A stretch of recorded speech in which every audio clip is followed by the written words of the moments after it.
Welcome to the new Huskers on board, are more on the way. Welcome into the Voice of College Football. This is our Huskers live show that we present each and every Tuesday, 7 o'clock Eastern, 6 Central.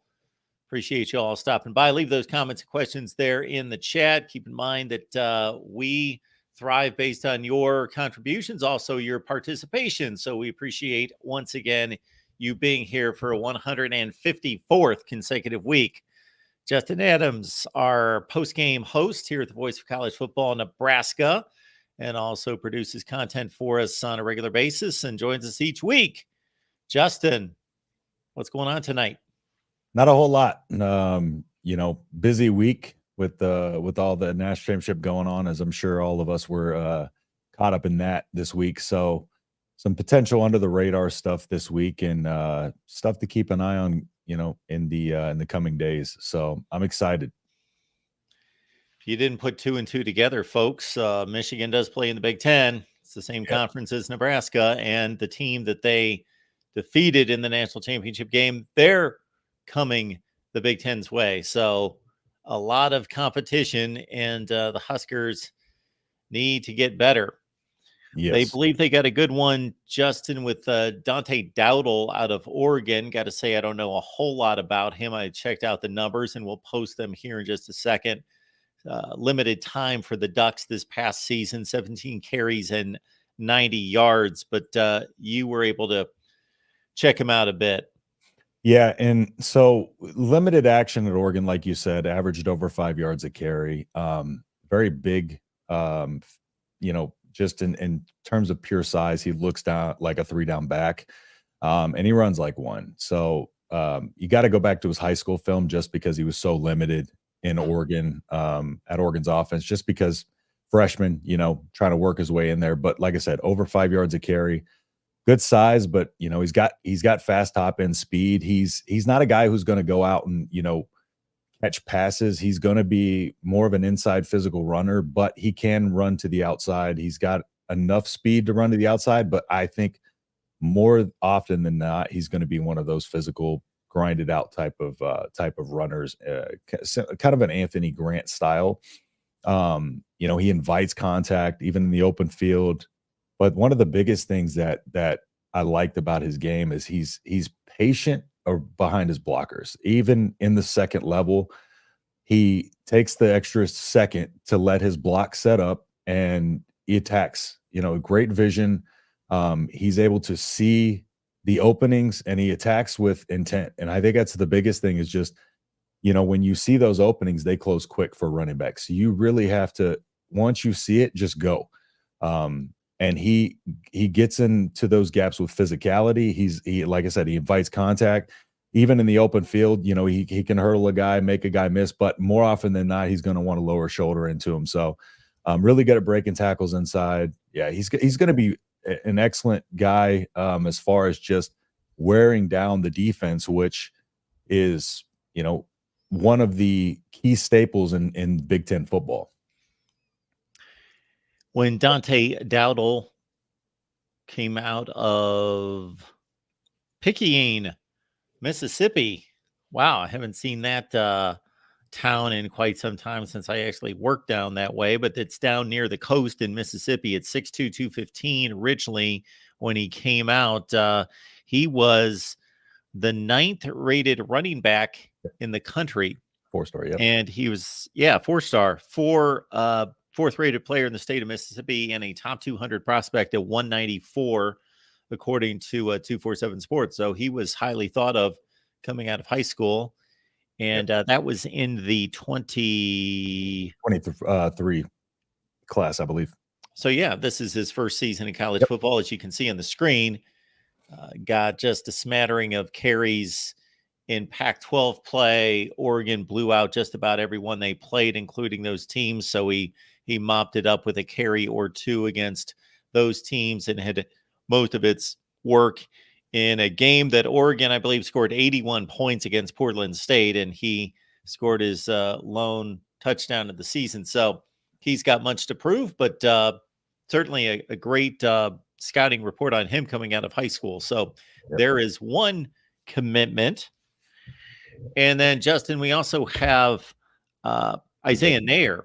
Mhm. And we talked about him a couple weeks ago. So Isaiah Neyor landed at Texas and got caught behind a loaded wide receiver room. He also, I believe, got nicked up a bit, caught just one pass this last season, 2023, in Austin. But the previous season, he had a nice year in the Mountain West at Wyoming with over 40 catches. So Isaiah Neyor, another commitment.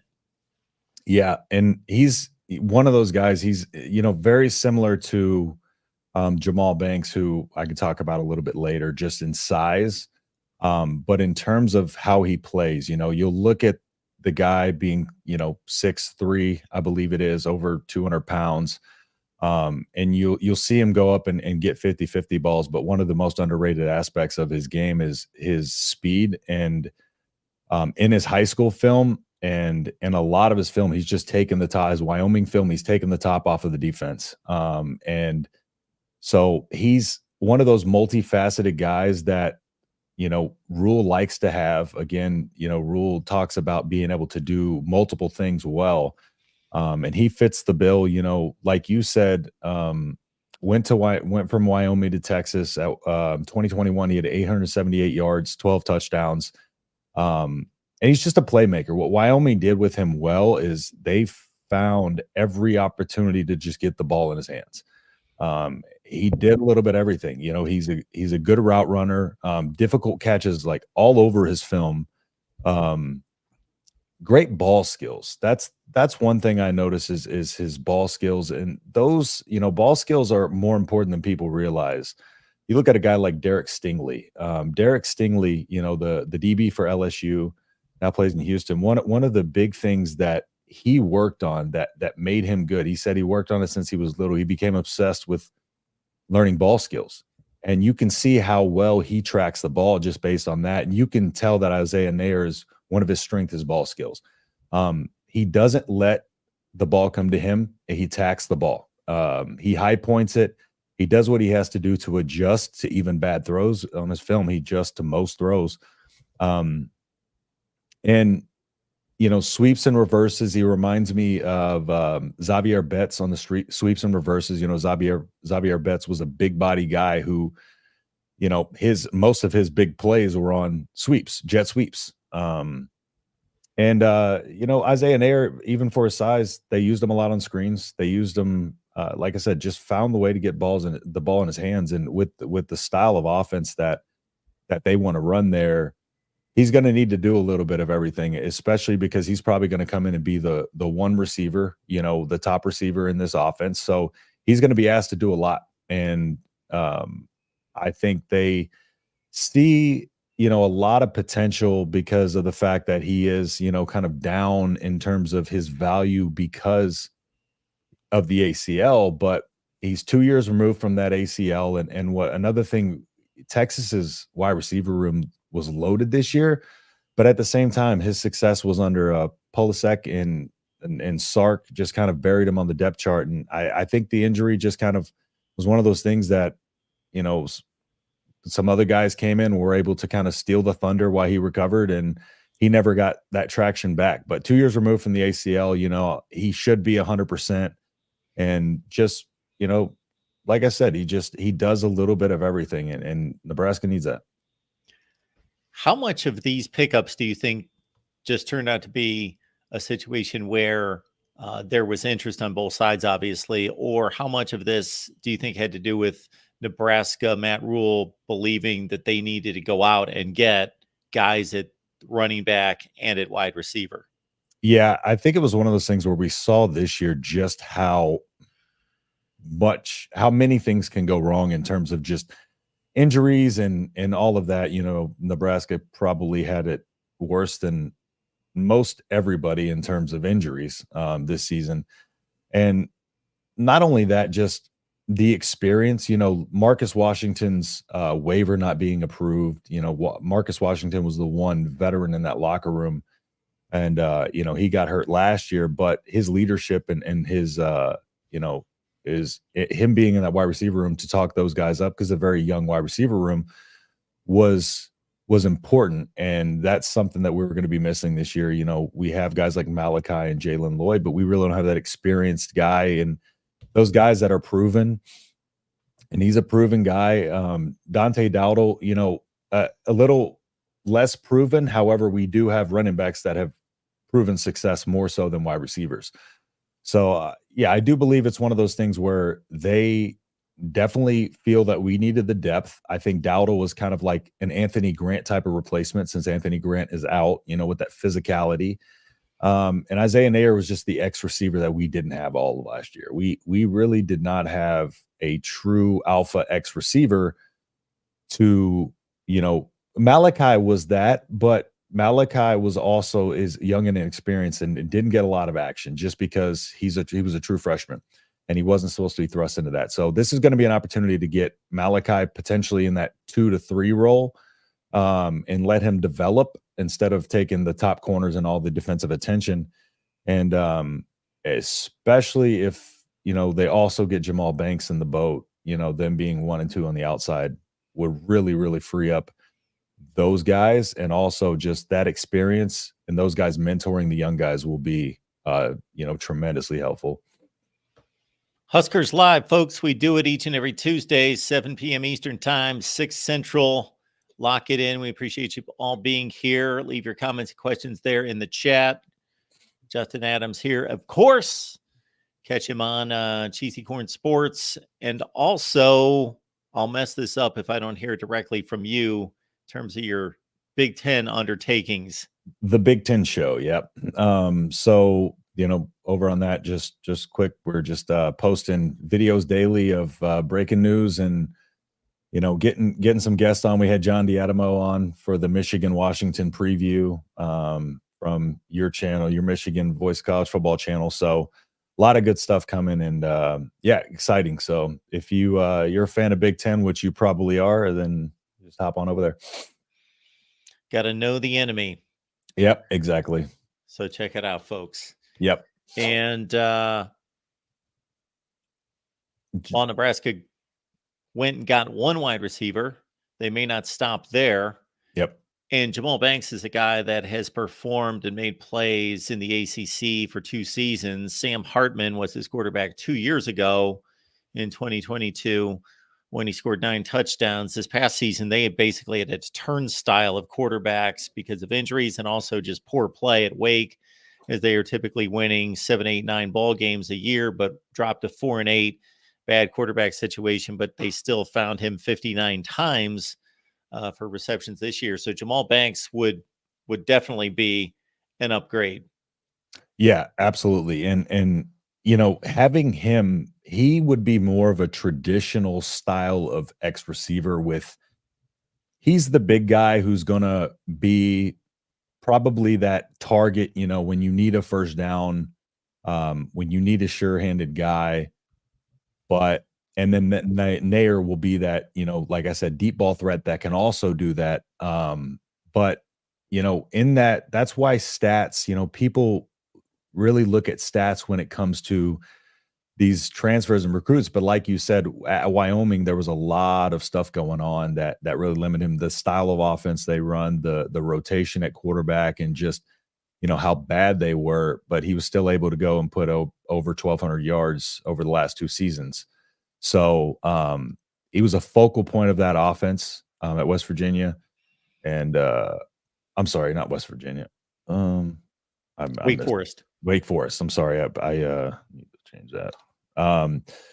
But he had offers, you know, as a 90 rated transfer, had offers from Michigan, Notre Dame. He visited Notre Dame, and, you know, Wisconsin, Minnesota. So big name offers, 90 rated transfer. And so that's the most important part, because, you know, looking at his film and stuff like that, the numbers don't jump off the page, but what he does, and that's the biggest thing that I'm noticing when seeing these guys film is, you know, Matt Rule and his staff are very, very good at, you know, all of these players in the portal and stuff like that, going out, and these guys are exactly what Nebraska needs. Every single one of these moves, he's been intentional. You know, it's been a quiet transfer portal season overall, just based on Nebraska's numbers right now and still being over on scholarships. But his ability to not only have a quiet offseason like that, but, land these guys at right now a high rate, Blyhill came in and Dante Dowell now committed, Isaiah Neyor committed. Like these guys that are visiting, not only we're getting them on campus, but they're closing the job on them. I like the style of receiver he's going for with the big body, because Scott Frost had a lot of those little track guys in there, and Nebraska has a good mix of those now with Jalen Lloyd and stuff like that. So it's necessary that we get these guys, these big guys out there, and with Dylan Raiola's arm, these guys that can go up and attack the football are going to be paramount, because he's going to throw the ball up to these guys, 50-50 balls up to these guys and stuff like that. And that's something we just did not have the ability to do last year. Not only did we not have touch on the deep balls, but we didn't have receivers to really go up and get those. We really had to utilize our tight ends for that stuff. And that's another thing that this is going to do for the offense, is it's going to really free up the tight ends to be used in the ways that Marcus Satterfield wants to use them, which is basically in every way possible. He likes to use his tight ends all over the field. And so, and Nebraska's got a talented wide or tight end room. So these moves are bigger than just landing a couple of X receivers. What they do is that the offense was so tight last year with just, each guy was so limited in what he could do because the rooms are so banged up. We didn't have these guys kind of playing all over the field. Couldn't risk getting any more injuries, but this offense is going to take on a new life, I believe, just having the depth and these guys to open up those skill positions and those tight ends like we want them to be opened up. Because again, Fedoni was one of our leading receivers last year, and that's because we didn't have a true X receiver. And so, that it's going to be exciting to see how this opens up the other receivers and more importantly, the tight ends for sure. Dana Holgorsen made his name as an offensive coach, lifted West Virginia to some really nice seasons. One of his early years there with the Mountaineers, they beat Dabo Swinney and Clemson in the Orange Bowl and put up 70 points with Geno Smith at quarterback. And it's one of the reasons why Dabo Swinney went out and got Brent Venables to be his defensive coordinator. And Holgorsen, up and down run at West Virginia, but some really high moments. Actually had a game against Oklahoma last day of the season in 2016 where Will Grier torched the Sooners. They put up 56 points. They lose 58-56. That win would have taken them into the Big 12 championship game, but couldn't quite get it done. Last couple of years in West Virginia did not go so well. So he's shown the door. He goes to Houston, wasn't able to get too much traction, although he had a winning record at Houston. They had a down year this year and found it difficult adjusting to the Big 12.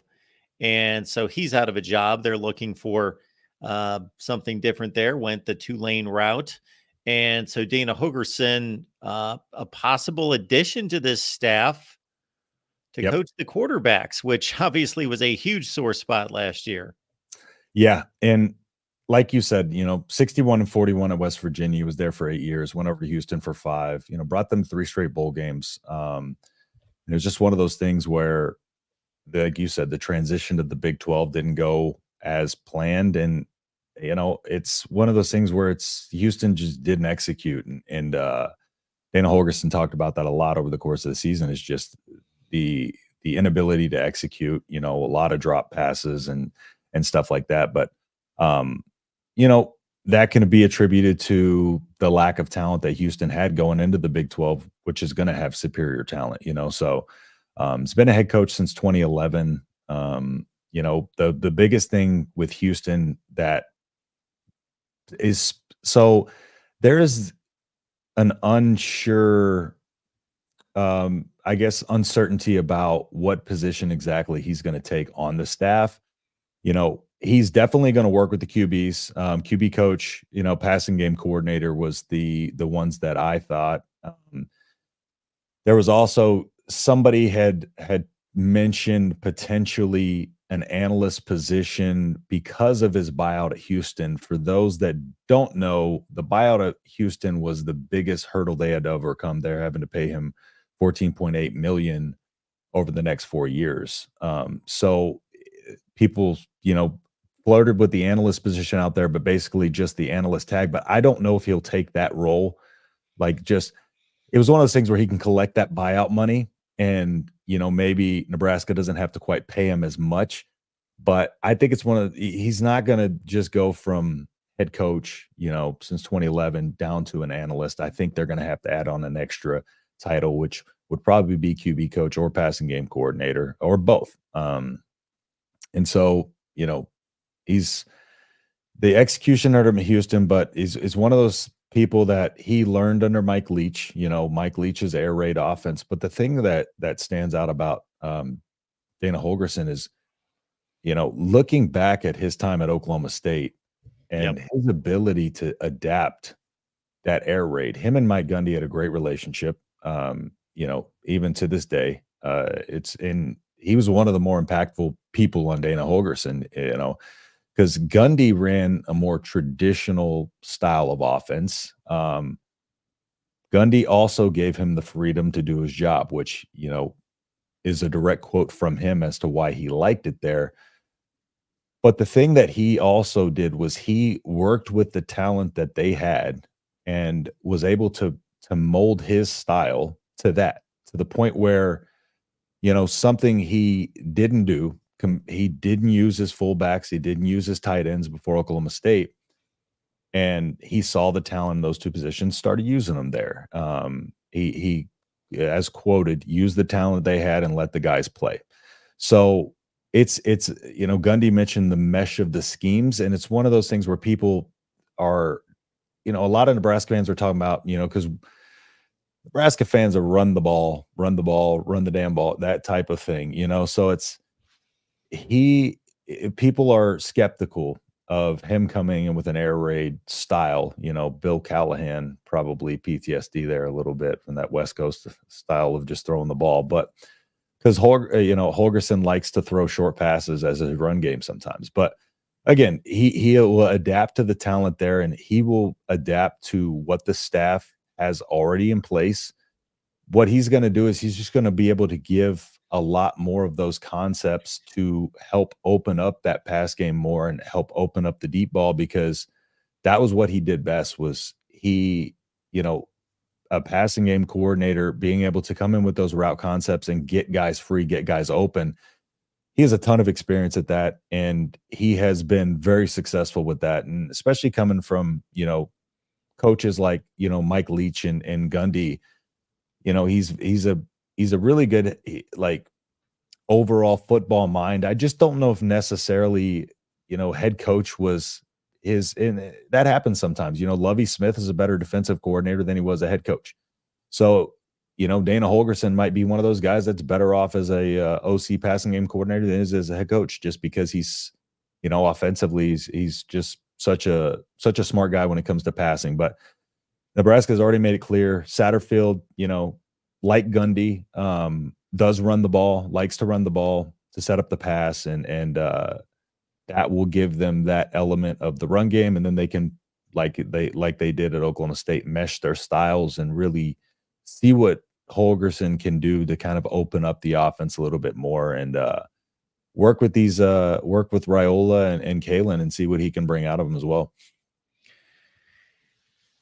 The knocks against Holgorsen, and I can't substantiate either one really, but I hear them from all over the place. So I'm guessing there's something to them. Would be, number one, that he never cared much for recruiting, that wasn't something that he loved doing. So you got to recruit if you're going to survive in this game, obviously. Yep. Now you can get around that in certain ways, but it's difficult, but you can do it if you hire the right staff and give them the right direction, even if you don't love doing it yourself. Yeah. But you better be sure that you're placing it in the hands of people that can carry it. Then the other thing would be, just kind of a personality thing that, A little brash. yeah, can be a little brash. And He if came under you're Mike not Leach. on the right side of Dana Holgorsen, then you may stay on the wrong side of Dana Holgorsen, and that's just kind of how he is. Yeah. I mean, Mike Leach was kind of like that. You know, Mike Leach very much so told it like it was. But to your point with the not liking recruiting, that is one of the things that I, would have to say Matt Rule is very much going to let him know coming into this, because I mentioned it when we were talking about the recruiting class this year, how in tune and in sync these coaches and on the staff are with exactly the message that Rule wants to preach. And that's been indicative of kind of, the success they've had, and with multiple staff members recruiting. I don't feel like any staff member has pulled more weight than the other. Each one of these guys are landing guys, and not only were they landing them, these guys that were recruited last year are staying, which means what they are preaching to them and stuff like that is kind of what they're getting. And so I think he's going to make sure that Holgorsen, before he even brings him on, is bought in to that, because this staff grinds on recruiting. They are all over the place. They have a little private jet that they fly all over the place, and buses and stuff. It's they pull out all the stops. So he's going to have to like recruiting, and I'm sure that he'll be compensated well to do that. So hopefully he doesn't rest on his laurels with that buyout from Houston, but I don't see him as the type to do that. And we'll see if he can implement and fall in love with the recruiting. But Rule's no nonsense. He's a very nice guy, but Rule's no nonsense. So I don't think he's going to really play that game. And I understand that from the standpoint of it being difficult to recruit or not being comfortable for coaches, because in a lot of ways, it has nothing to do with coaching. In some ways it does, in terms of relationship and communication and relating to somebody. And you got to do that as a coach, because that's being like a teacher. You have to figure out how that person responds and what they respond to and how they learn and so forth. So some of that's related to communication, but in some ways coaches want to coach, and they don't want to go chasing around 17-year-olds and trying to figure out, how to talk to them. It's one thing once they're on the team and they're yours, and then you just go ahead and communicate. But it's like any of us have had to do, whether that's approaching the pretty girl across the room or whatever it is. It's a it's a yeah. Can I relate to this person? Can I get on their level? Can I do something, say something to make them kind of click and make this work? And it's a relationship thing. Then now it's a whole social media thing, and you're on your device, and it's been a big adjustment for coaches all over the place. Yeah, and I think Rule is very much, you listen to Rule speak, he can convince anybody to do anything probably. But Holgorsen, with his personality, I can see why he's probably not the one. He doesn't like run around begging high school kids to come to a school. But even more so now than ever, kind of like you alluded to, it's with the transfer portal, you have to be able to go out and do that, because the transfer portal, you have to win the transfer portal these days, for some of these top guys. And so with Holgorsen, I don't know if maybe they'll put him in a role where he won't have to do as much recruiting, and maybe the guys that have been doing on the staff so far can do that, and he can kind of ease into it. The good thing is he's coming in kind of at the end of this recruiting cycle, so he'll have time to get in there and gel and learn this stuff and learn from the other staff on the recruiting side and how they operate. And we'll see if that turns into success from there. But not only does he have to be bought in, he has to put the effort into really trying to land these kids and not just go there just for the sake of it. So It's probably going to be one of those trial and error type of things where Rule sees what he's got, gives him an opportunity, but Rule likes to let these guys go. Like, he just likes to let his staff, he trusts his staff. And I think bringing in Holgorsen, he wouldn't bring him in if he didn't trust that this would happen. So if he does bring him in, I think that's very much going to happen, and he's going to let him do his thing. He's going to let him work, but he's got to stay within the confines of this culture and what the program wants right now. Why do you subscribe? That way you don't miss anything that we do here at the Voice of College Football, GBR. You get the notifications when you turn the bell on, and you help us build the channel.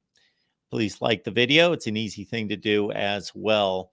Catch Justin's work at Cheesy Corn Sports. And again, I'm always going to ask you about this until I nail it down. The Big Ten show can be seen where? So it's on YouTube at Big Ten Show. And then on Twitter, I messed up when I told you at the Big Ten Show. Sorry, it's at Big Ten Show on Twitter. So if you want to go over there, we post the breaking news and videos and stuff like that. So a lot of good stuff, and trying to get people from the Voice of College Football Network over there too, so y'all can hear them multiple places. So absolutely.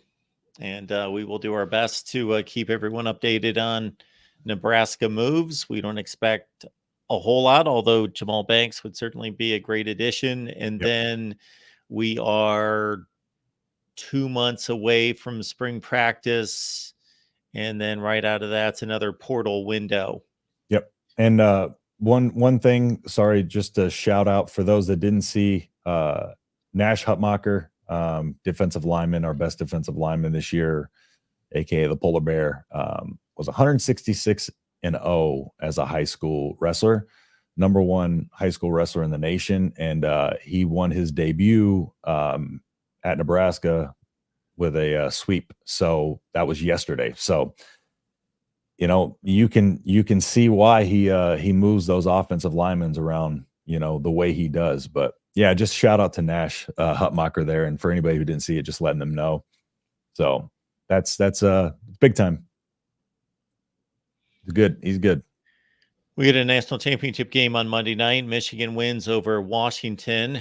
And again, Washington is headed to the Big Ten along with USC, UCLA, and Oregon. It's going to be quite the gauntlet for everyone. Yep. So now the national champion in the conference and the team that went to the national championship game, in addition to all the other powers. Is anything that in particular that you took away from last night's game?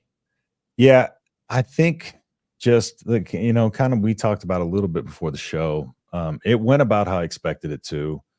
I had posted that, I thought it was going to stay close the first half, i.e., Rutgers, Michigan, and they were just kind of, establish their dominance and wear Washington down with physicality and Big Ten football. And that's what happened. So it was one of those situations where we got a preview, we've talked about it since the, Pac-12 kind of merging with the Big Ten for most of those teams.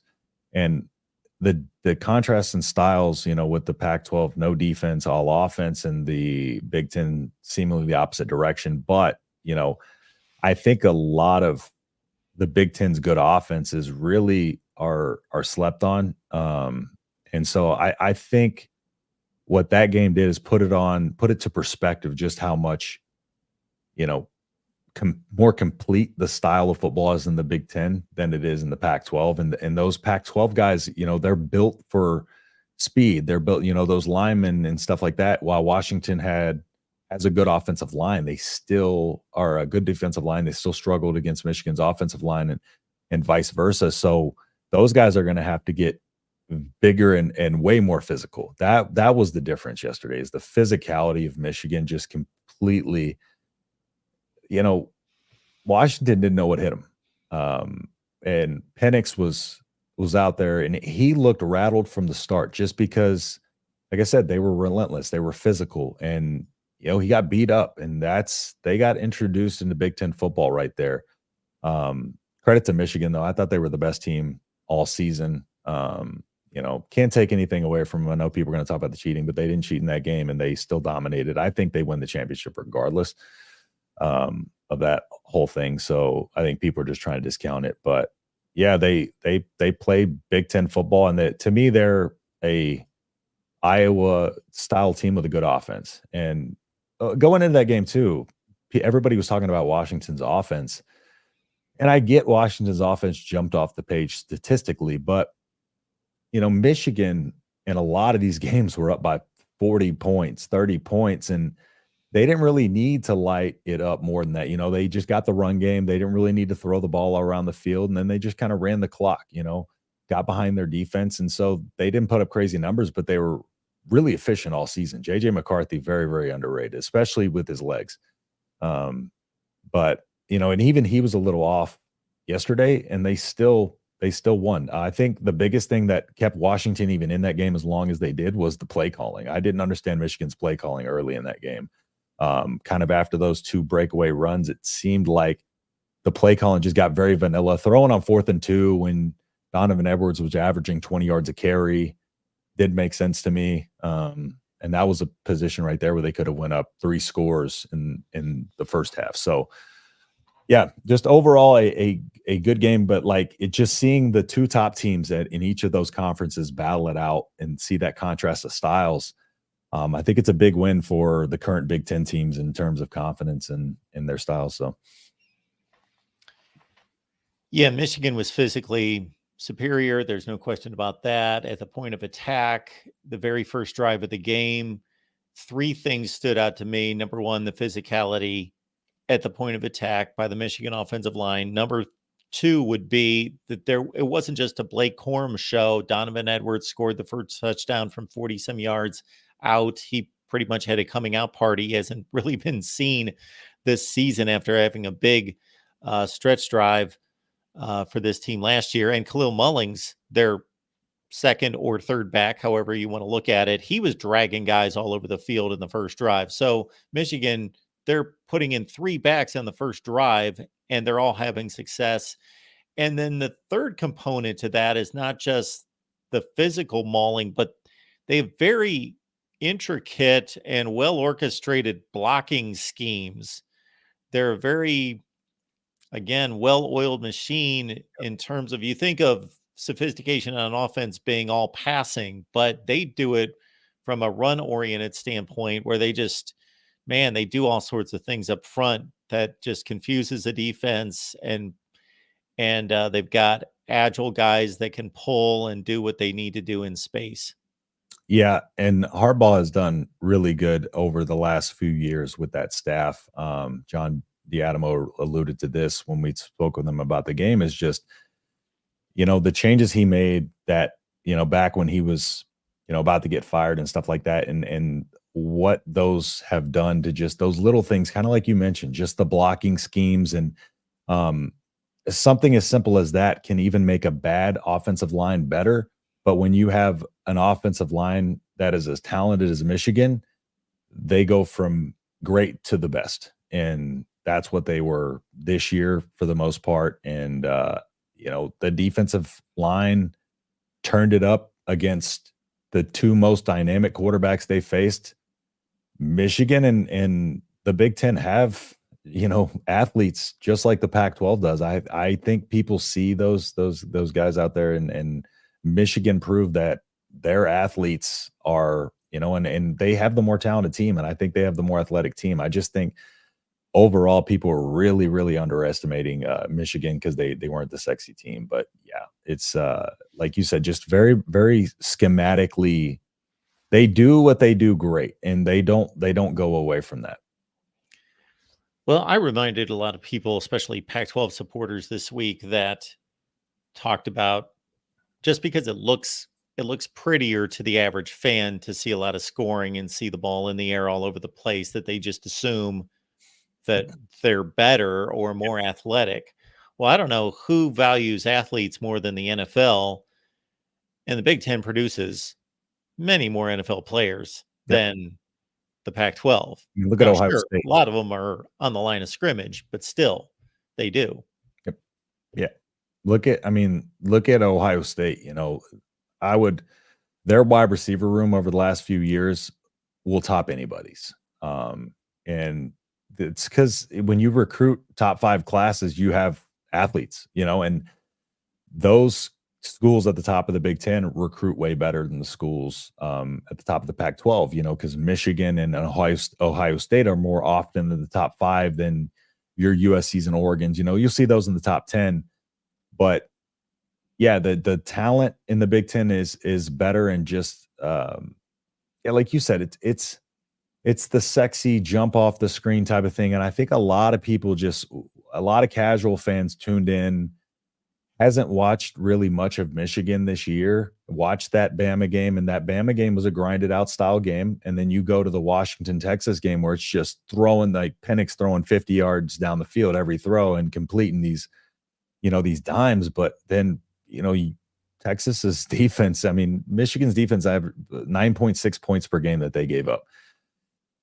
That is so significantly better than Texas, and they barely beat Texas, so it was one of those things where it's just, I felt like the fans were really hyping it up because they didn't watch enough Michigan, and just, Penix throwing all over the field is fun to watch. And Pac-12 football is fun to watch. Big Ten football is not necessarily fun to watch for a lot of people, for casual fans. For diehard college fans, it is. But that's the majority of what we had talking about it, was the casual fans this week. And I'm happy Michigan proved, themselves, and proved the Big Ten, because I really didn't want to hear that conversation if the Pac-12 won a championship in their last year, because we had already heard about when they were having success earlier in the season, more success than other teams. People were talking about, the Pac-12 is doing the best and it's last season. If they would have topped it off with a championship, that would have been annoying. But yeah, Michigan handled their business like they should have. And it's amazing what Kalen DeBoer has accomplished in Washington in 2 years. He took over a team that went 4-8. So hats off to him. He's an amazing coach. And from what I hear, is a really good person. But at the same time, and he built this team. And if he stays there, I don't even think he would consider it completely built. He's still working on the roster and building depth. And he got a good dose of Big Ten football, again, at its very best, but still Big Ten football. Last night, to know, hey, we need to get bigger, faster, stronger, especially those two things, bigger and stronger, and deeper. Yeah. And I also looked at this game thinking Michigan can win this game a variety of ways. They have so many paths to victory because they've got 2 elite corners. They've got a great defensive front. They got the running game. They got McCarthy's arm. They got his legs. They've got tremendous tight end play. They're so stacked all over the place, where Washington, man, it is a lot of pressure and a lot of responsibility to put on one dude, basically 3 wide receivers and a quarterback. Not that they don't have other good players. Jabari Muhammad's one of the best cornerbacks in the country. They're really good. Braylon Trice is a tremendous edge rusher. They've got players in spots, but they just don't have waves of units of players like a whole defensive front, a whole linebacking core, where, man, you're pinning, you're trying to find a path to victory that's about that wide, because it's got to come from those 3 wide receivers and that quarterback. They got to be lights out, and they weren't. They couldn't be. No, and one of the things that Michigan, and credit to Washington, that I'm not trying to take anything away from them at all. Kind of like you mentioned, 2 years under him, and so Michigan's had way more time to really refine their style, fine tune it, and recruit that depth and recruit that talent. There's no people get on the star rankings, stuff like that, but it's no secret that the teams that recruit at the top are the most successful teams. Those guys are important. And so I think Washington will continue to do that, and they'll recruit, what's necessary. But it's just Penix struggles with the intermediate mid throws. That was kind of his weakness, and one of his weaknesses in the scouting report is just the intermediate throws are where he struggles, and all that, Michigan really had to do was kind of contain the top and keep everything in front of him, because as we saw, Michigan is very good. They're a very good tackling team. They made tackles in open field, and one-on-one places where they're on an island, and that is one of those things that comes with coaching and just time, like you said, with a unit. And they kept everything in front of them. They made their tackles. They trusted their defense to make their tackles, and they let it all out there. They took risks on defense, and the defensive play calling was great. What the defensive game plan was excellent. And so, yeah, it's similar to your point. It's just is a lot to put on one player, and Penix, they made him do what he struggles at, which is try to hit tight window throws in the intermediate middle of the field range. And yeah, he was lost back there. His head was spinning. He was banged up, beat up. They did a good job on Romeo Dunze. So, he was going to be the toughest test, and they passed that with flying colors. So I think it's one of those things where they've had time to implement their system. They've had time to develop the guys the way they want, and Washington necessarily hasn't. And so they will. The only thing that I wonder is, with the recruiting style that's going to need to change a little bit for the Pac-12 teams, does that set them back in any way? Because, when a head coach comes in and has to change the style, it's like a step back before it's a step forward. I'm wondering, in a way, if the Pac-12 is, when they're going to need to recruit some of these guys to style like the Big Ten a little bit, especially defensive side and offensive line, and is that going to set some of these teams back before they get better? That's another thing that comes into question too.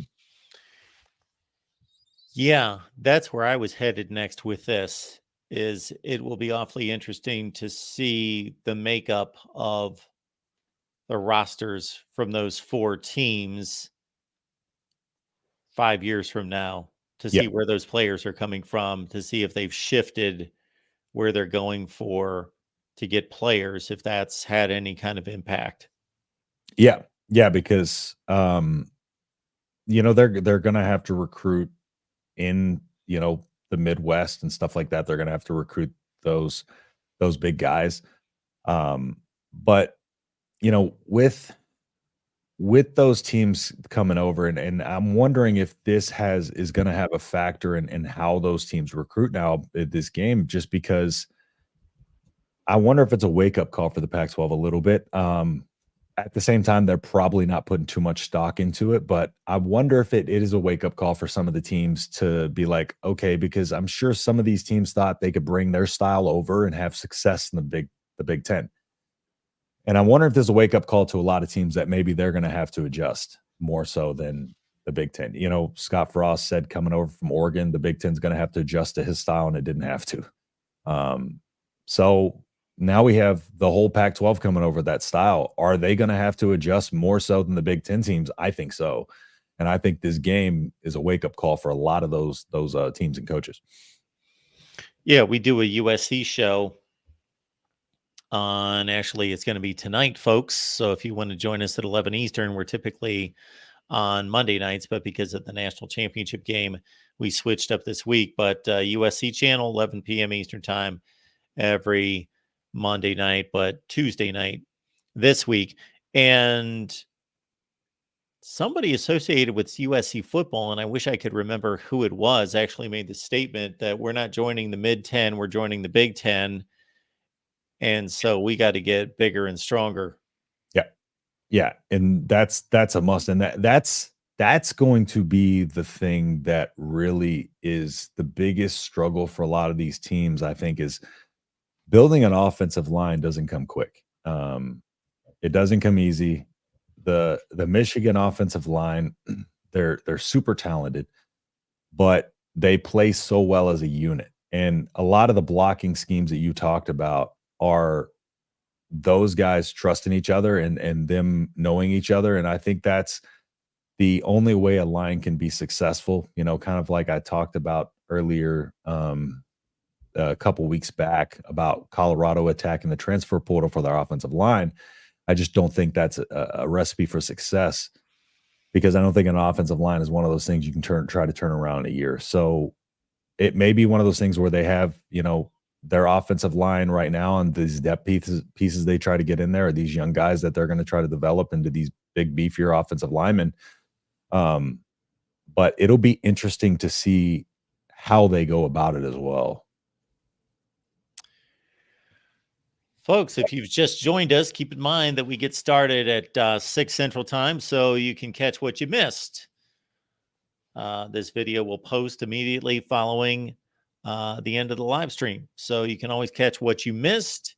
And we also offer the show in segments. If you're interested in any particular going back and listening to the player acquisitions or the pursuit of Jamal Banks, whatever it is that you want to listen to a little bit later. Mike, thank you so much for the contribution. We appreciate you, sir. Thank you for that. And you can sponsor here at the Voice of College Football, especially this show. So you can sponsor any of the shows or any of the channels, but specifically here. And just keep in mind that this could be for a business you own. It could be a business you're affiliated with in any such way. Just reach out to me at MarkRogersTV, MarkRogersTV at Gmail. Or, hey, if you've got a personal brand, podcast, whatever you've got going that you would like to partner with us, there's actually a number of ways that may not seem obvious to you that we can help you out and we can promote and help grow your brand. Absolutely. All right, Justin. Anything else you wanted to hit on? No, I think the biggest thing is just the Holgorsen news. Be on the lookout for that, because that seems to be, if it is coming together, it seems to be like it's going to be coming together quickly. The Jamal Banks stuff, again, he was being targeted. This is where I messed up. He was being targeted and recruited by West Virginia and Nebraska. That's why I had West Virginia instead of Wake Forest. Being recruited by West Virginia and Nebraska, but he was, as most recently, near locked to Nebraska. So West Virginia is in play, but I don't necessarily know if they're that much in play. So it's looking good for Nebraska, but I think the Neyor and Banks news is really kind of flying under the radar with a lot of people, just because we had the Raiola news, the DOWDELL news. But I do think the Neyor and Jamal Banks stuff is flying under the radar, and I think those two are going to be the most important acquisitions outside of Dylan Raiola, because now he has his weapons to play his style of ball, All right, folks, once again, it's USC Live coming up in about 3 hours on the USC channel. You can catch Justin right here, of course, but also at Big Ten Show. You see the Twitter handle right there, and at Big Ten Show right here on YouTube as well. Yes, sir. Yep.